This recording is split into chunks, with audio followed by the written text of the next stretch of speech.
السلام علیکم اسٹوڈنٹس، امید ہے آپ سب خیریت سے ہوں گے۔ اور آج 6 کلاس کی اردو کی کتاب میں ہم نے بیٹے کی قربانی نظم پڑھ لی تھی، اور آج ہم اس کا ہوم ورک دیکھیں گے کہ آپ کو کیا کام کرنا ہے اور کس طرح کرنا ہے، ٹھیک ہے؟ تو آپ سب سے پہلے اس کا ٹائٹل پیج بنا لیجئے۔ سب سے پہلے ٹائٹل پیج بنانے کے بعد آپ کو الفاظ معینے کرنا ہوں گے، پھر خالی جگہ، پھر سوال جواب، اشعار کی تشریحات، جملے بنائیں، مرکزی خیال، ٹھیک ہے؟ تو سب سے پہلے ٹائٹل پیج بنانے کے بعد الفاظ معینے لکھیں گے۔ الفاظ معینے دیکھ لیجئے۔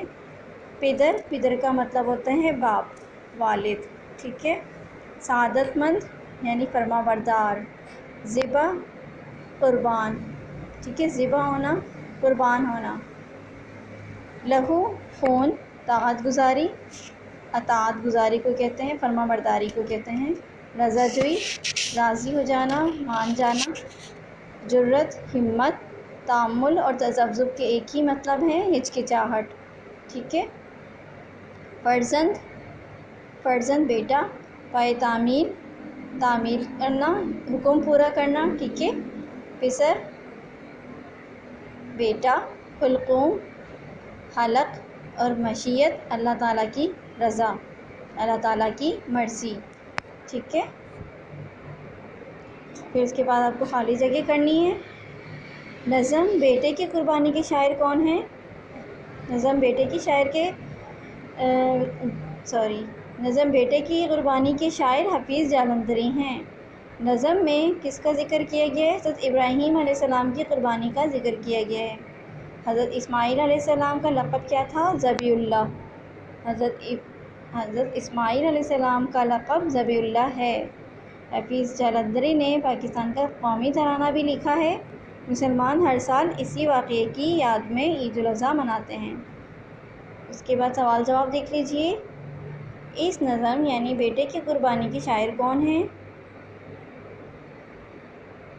نظم بیٹے کی قربانی کے شاعر حفیظ جالندھری ہیں۔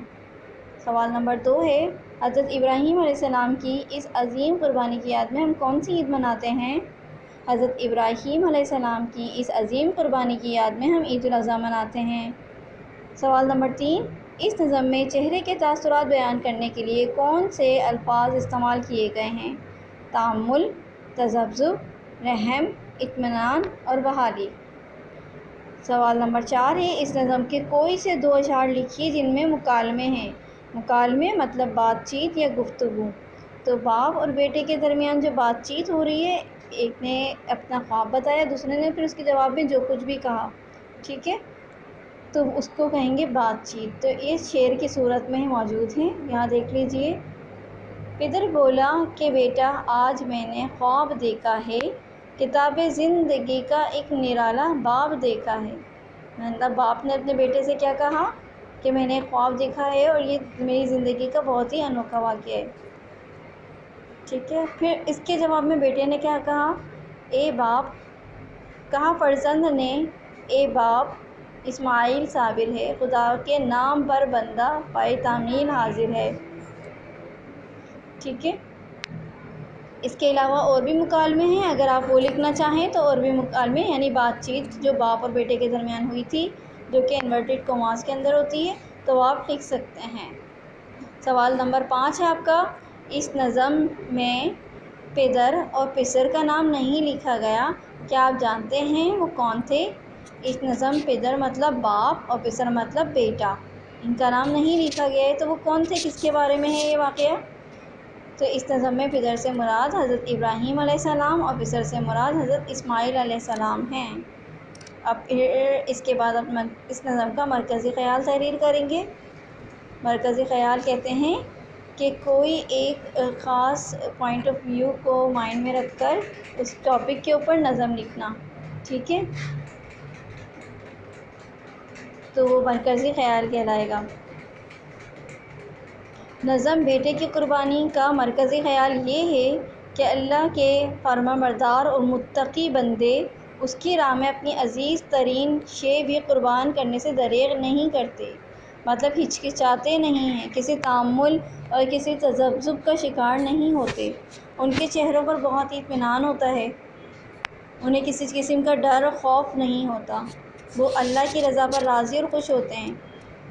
اس نظم میں شاعر حفیظ جالندھری کہتے ہیں، حضرت ابراہیم علیہ السلام اللہ تعالیٰ کے حکم پر اپنے پیارے بیٹے حضرت اسماعیل علیہ السلام کو قربان کرنے کے لیے تیار ہو گئے۔ حضرت اسماعیل علیہ السلام بھی اللہ کی رضا پر راضی تھے، اسی لیے دونوں کے چہروں پر اطمینان اور بحالی تھی، کوئی خوف و خطر نہیں تھا۔ تو جو لوگ اللہ تعالیٰ کی اطاعت گزار ہوتے ہیں تو انہیں قسم کا خوف، گھبراہٹ اور تعمل تذبذب نہیں ہوتا۔ امید ہے آپ کو یہاں تک اپنا ہوم ورک سمجھ میں آ گیا ہوگا۔ آپ بہت ہی اچھی رائٹنگ میں اور بہت ہی صاف، نیٹ اینڈ کلین یہ کام اپنی کاپیز پر کریں گے۔ اللہ حافظ۔